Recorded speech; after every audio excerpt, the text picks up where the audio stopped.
కర్మ ఎవరిని వదిలిపెట్టదన్నట్టు ఇంట్లోకి వచ్చింది కదా. ఇలాంటి మాదక ద్రవ్యాల వ్యాపారం చేసి డబ్బు సంపాదించాలనుకుంటారు చూసారా, అధికారం సంపాదించాలనుకుంటారు చూసారా, వాళ్ళ వల్ల వచ్చి ముప్పిది. ఇవాళ మంది కాదు తాడేటికి ఎదురెక్కమంటే ఏదో రోజు మంది కూడా చెక్కేస్తారు.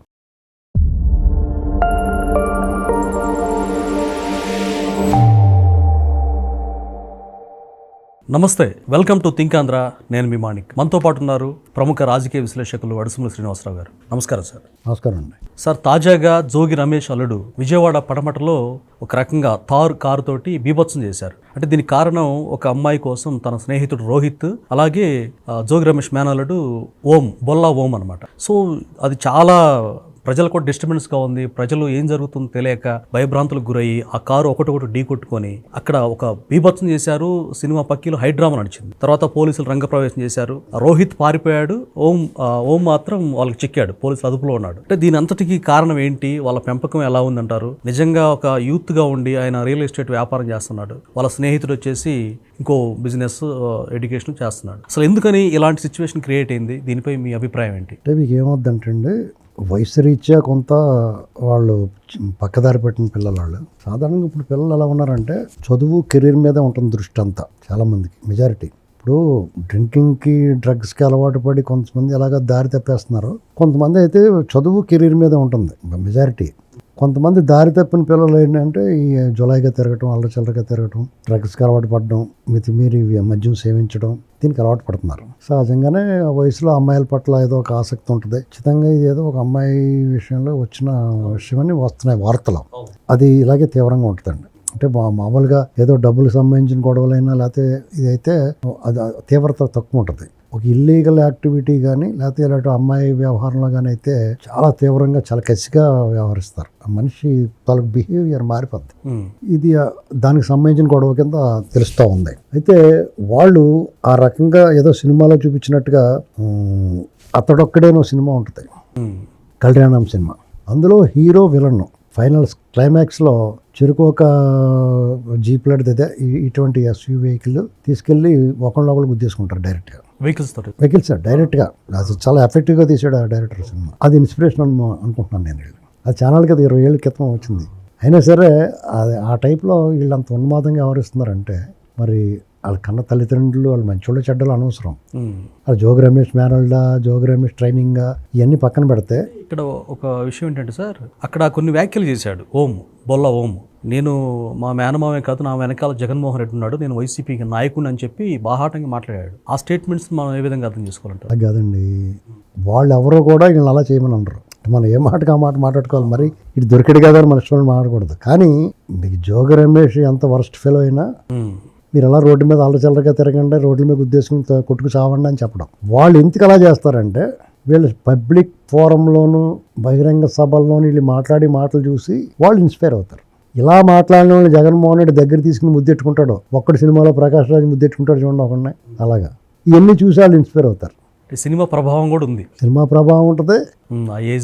ఈ వాళ్ళు ముందున్న వీళ్ళ నాయకులు, వీళ్ళ చుట్టాలు కొంచెం పెద్ద స్థాయిలో ఉన్న వాళ్ళు బిహేవియర్ని బట్టి కూడా వాళ్ళు ఉంటారు. వాళ్ళే ఇంత చెడిపోయారు సన్నాసులు కదా, మనం అలాంటి సన్నాసి పని చేసినా సమర్థిస్తారులే అనేటువంటి భావనకు వస్తారు. అదే శుభ్రంగా అతను చిన్న తప్పు కూడా చేయకుండా ఎవరన్నా బూతులు మాట్లాడినా తప్పులు మాట్లాడినా మందలిస్తున్నాడు అనుకోండి జగన్మోహన్ రెడ్డి, వాళ్ళ నాయకులు ఎవరు మాట్లాడరు. వాళ్ళ నాయకులను అనుసరించి లేకపోతే వాళ్ళ నాయకులు బొందుగడం పుత్రరత్నాలు ఎవరు కూడా మాట్లాడరు, చాలా జాగ్రత్తగా ఉంటారు. వద్దురాబాబు ఇలాంటి పనులు చేస్తే మన నాన్న ఒప్పుకోడు, మనల్ని నమ్ముకున్న లీడర్ కూడా మనల్ని ఎంకరేజ్ చేయడు అని చెప్పేసి వాళ్ళు. సపోజ్ టీడీపీ ఉందండి, టీడీపీలో వైసీపీలో నాయకులు మాట్లాడినట్టుగా టీడీపీలో మాట్లాడతారా? మాట్లాడలేరు అనుకుంటున్నారు వాళ్ళు రాదనుకుంటున్నారా? అయితే డిసిప్లిన్ అలాంటిది. ఎందుకంటే అలా మాట్లాడితే వాళ్ళకి భవిష్యత్తు ఉండదు, వాళ్ళని అసహించుకుంటాడు చంద్రబాబు గారు. ఇంకోటి ఏంటంటే ఇందులో టీడీపీలో ఉన్నప్పుడు చాలా జాగ్రత్తగా ఉన్న వాళ్ళు వైసీపీ లాంటి పార్టీలోకి వెళ్ళింది నోటుకొచ్చినట్టు మాట్లాడతారు, మాట్లాడటం. దానికి క్లియర్ ఎగ్జాంపుల్ ఎక్కడ దాకా పోకలేదు. కొడాలని రోజు ఇతను చాలు, వాళ్ళ వంశీ బెస్ట్ ఎగ్జాంపుల్. వీళ్ళు చాలు, మిగతా బోడం మంది ఉంటారు అలాగా. కానీ మనం చాలా లోతు కంటే వెళ్ళక్కర్లేదు, వీళ్ళు చాలు.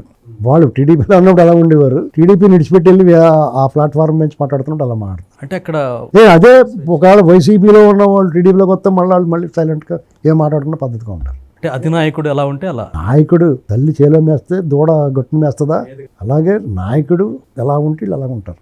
యథా రాజా తదా ప్రజ అన్నట్టుగా ఆయా పార్టీ. ఎందుకంటే నాయకుడి క్రమశిక్షణ అలాంటిది, ఎవరిని ఎంకరేజ్ చేయడం. తెలుగుదేశం పార్టీలో కార్యకర్త తెలుగుదేశం పార్టీ 2024 ఎలక్షన్ వచ్చే వరకు కూడా చాలా సోషల్ మీడియాలో చాలా ఇన్ఫ్లుయెన్సర్గా ఉన్న కుర్రాడు. ఒక పొరపాటు మాట మాట్లాడితే అతను క్షమించారా? చాలా కఠినంగా వ్యవహరిస్తారు. ఎందుకంటే అది ఎక్కడికో కట్ చేయకపోతే వాడు చూసి చూడనట్టు ఉదాసీనంగా వదిలేస్తే ఓవరాల్ టోటల్ సిస్టమ్ చెడిపోద్ది. మొత్తం పార్టీకి నష్టం జరుగుద్ది, పార్టీకి చెడ్డ పేరు వచ్చేస్తుంది, నాయకుడు ఇజ్జత్ పోతుంది. సార్ ఇక్కడ అంటే మాదక ద్రవ్యాలు తీసుకున్న వ్యక్తులు ఇలా బిహేవ్ చేస్తూ ఉంటారు, అంటే కొంచెం మతిస్థిమితం లేక. ఏమవుద్దంటే అండి, యువత కూడా చెడిపోయి వాళ్ళు ఏం చేస్తారంటే వాళ్ళు చెడిపోవాలని, నాశనం అయిపోవాలని ఏమి ఉండదు. ఒక ప్యాషన్, వ్యామోహం కింద దీన్ని వాళ్ళు సరదాగా మొదలుపెట్టినా పక్కనున్న కుర్రాళ్ళు వీళ్ళని ఎంకరేజ్ చేస్తూ ఉంటారు. నువ్వు తోపు తురుము, వాళ్ళు కూడా మా మావయ్య మంత్రి, లేకపోతే మా మావయ్య మాజీ మంత్రి, మా వెనకాల జగన్ ఉన్నాడు ఏడుపు మొఖం వేసుకుని, ఇలాగ వాళ్ళు ఫీల్ అవుతూ ఉంటారు. ఏమైనా మా వాళ్ళు వస్తారో అటు అలాగే సాగింది కదా. మంచి చెడు చూడకుండా వాళ్ళు తప్పు చేసినా వెనకేసుకొచ్చి వాళ్ళు ఉన్నారంటే అదో రకం తప్పు చేయడానికి భయపడరు. వాళ్ళు తప్పు చేస్తే ఎంకరేజ్ చేయరు. ఇంట్లో వాళ్ళు ఇప్పుడు చిన్నప్పుడు టీచర్ మనల్ని కొట్టాడు అనుకోండి, మన మాస్టర్ ఇంటికి వెళ్ళి మాస్టర్ కొట్టాడని చెప్పాము అనుకో, మన ఇంట్లో ఇంకో 2 పీకేవారు, లేదా కూడా తీసుకొచ్చి ఇంకో 4 తగిలించమని చెప్పేవారు. కరెక్ట్, గతంలో అంతే ఉండేది. ఇప్పుడు అలాగే కాదుగా, దెబ్బటికి వెళ్తున్నారు. టీచర్లు కూడా అలాగే ఒళ్ళు పై తెలియకుండా కొడుతున్నారు. అంటే అందరూ మారిపోయారు. ఈ సిస్టము అంటే డిసిప్లిన్ ఉండాలా. దేనికన్నా ఒక పద్ధతే పాడు ఉండకపోతే ఇలాగే తయారవుతారు. పిల్లలు కూడా ఏమవుతారంటే గంజాయి, మత్తు పదార్థాలకు బాగా అలవాటు పడుతున్నారు. అది విచ్చలవిడిగా దొరుకుతూ ఇటీవల కాలంలో ఈ ప్రభుత్వం వచ్చిందో చాలా వరకు కంట్రోల్ చేశారు. అయినా సరే ఇంగు కట్టిన గుడ్డకి ఇంగు వాసన పోనట్టు ఒక 5 సంవత్సరాలు జగన్మోహన్ రెడ్డి లాంటి పరిపాలనలో ఎన్ని విచ్చలవిడిగా పెరిగిపోయినాయండి. అవి ఇలాంటి చెడు అలవాట్లు, లేకపోతే ఈ మాదక ద్రవ్యాల లభ్యత అనేటువంటిది ఒకసారి పెరిగిన తర్వాత దాన్ని కంట్రోల్ చేయడం చాలా కష్టం అవుతుంది. ఎంత క్లీన్ చేసినా చేసుకుంటూ వస్తున్నాను. ఇంకా 10 ఏళ్ళు పడుతుంది మొత్తం జీరో చేయాలి. ఇంకా 10 ఏళ్ళు పడుతుంది. అసలు ఈ దేశంలోనే చాలా ఇబ్బంది అయిపోయింది కదా. డ్రగ్ ట్రాఫికింగ్ అనేటువంటి దాని మీద ఎవరైనా చాలా ఉక్కుపాదం మోపుతారు. ఇప్పుడు హైదరాబాద్లో అన్నా లేకపోతే ఇంకో చోట ఎక్కడైనా సరే డ్రగ్ కేసు అంటే డౌట్ కదా, అయినా సరే ఆగిందా? అక్కడ ఇక్కడ కనపడుతూనే ఉంది. రేవు పార్టీలన్నీ, ఆ పార్టీలన్నీ, ఈ పార్టీలన్నీ జరుగుతూ ఉంటాయి. ఈ దొరికితే బుక్ అయిపోతాను అని తెలిసి కూడా ఆగుతున్నారా? ఏదో రూపంలో పట్టుపడుతున్నారు కదా. అడిక్షన్ అంత దారుణంగా ఉంటుంది. అంటే ఎడిక్షన్ దారుణంగా ఉండటమే కాకుండా వాళ్ళ డిమాండ్ అంత నేర ప్రవృత్తి ఒకసారి అలవాటు పడిన తర్వాత ఇక దాంట్లో నుంచి బయట రావడం కష్టం అవుద్దండి. నేర స్వభావం, నేర ప్రవృత్తులు ఉంటాయి కొంతమందికి. అదేంటంటే అలా నేరం చేయకుండా ఉండలేరు. అలాగే డ్రగ్కి అలవాటు పడినోడు రీహాబిలేషన్ సెంటర్కి వెళ్ళాల్సిందే, వెళ్లకుండా తగ్గాలంటే తగ్గదు అతనికి ఆ వ్యామోహం. అలాగే యువతను పాడు చేస్తున్నారండి. వీళ్ళు చేసింది ఏంటంటే వాళ్ళ భవిష్యత్తు, ప్రస్తుతం ఉన్న ప్రభుత్వం వాళ్ళ భవిష్యత్తు కోసం నానా ఇది పాటలు పడుతున్నారు. వాళ్ళు కష్టపడుతున్నారు 24 గంటలు. వీళ్ళు యాంటీ సోషల్ ఎలిమెంట్స్ వీళ్ళంతా, ఎవరు ఈ జోగి రమేష్ ఇలాంటి బ్యాచ్ అంతా. ఆ కుటుంబంలోనే ఇప్పుడు అతను చెడపేరు వచ్చింది. నిజంగా జోగి రమేష్ ఆయన కొట్టుకోమని చెప్పడం, రోడ్డు మీద దెబ్బలాడుకోమని చెప్పడం, కార్లు గుద్దేసుకోమని చెప్పడం, కానీ వాళ్ళు చేశారా?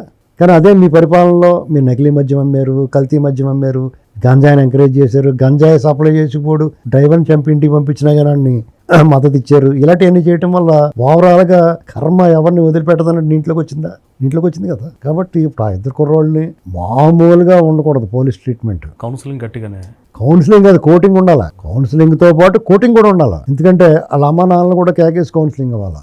వాళ్ళ వెనకాల ఎవడన్నా పెద్ద రాజకీయ నాయకుడు ఉంటే అతను కూడా కోటింగ్ ఇవ్వాలి. అది సాధ్యమయ్యే పని అంటారా సార్? చేయాలా?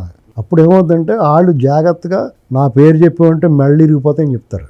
నా పేరు చెప్పలేదా అంటాడు ఒకడు. ఏంటి నీ బొచ్చి పేరు చెప్పేది?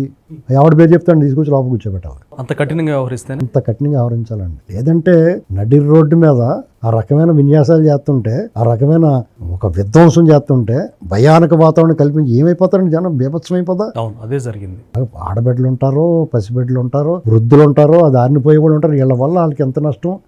ఎవరికైనా ప్రమాదం చేసి చనిపోతే ఇంక పెళ్లి శుభజావుకు వచ్చిందంటే వీళ్ళ శాస్త్రంలో ఇంట్లో కొట్టుకుని, లేదా ఎక్కడికైనా గ్రౌండ్లో పోయి కొట్టుకుని అవడం లేని కాడ అది తప్పే. వాళ్ళ తల్లిదండ్రులు ఏమైపోతారు. నిజంగా అందులో ఒకసారి తల్లిదండ్రులు తప్పు ఉండదు, వాళ్ళ పెంపకం పర్యవేక్షణ లోపం ఉండొచ్చేమో కానీ వాళ్ళు ఏమి ఎంకరేజ్ చేయలేక వాళ్ళ కొడుకులు బయటకు వెళ్ళాడు ఏం చేసి వస్తాడని ఆందోళనే ఉంటుంది పాపం వాళ్ళకి. అంత ఒళ్ళు తెలియకుండా ఎవరు ఉండరు పాపం. ఒక్కొక్కసారి తల్లిదండ్రులు అదుపు తప్పిపోతారు వీళ్ళు.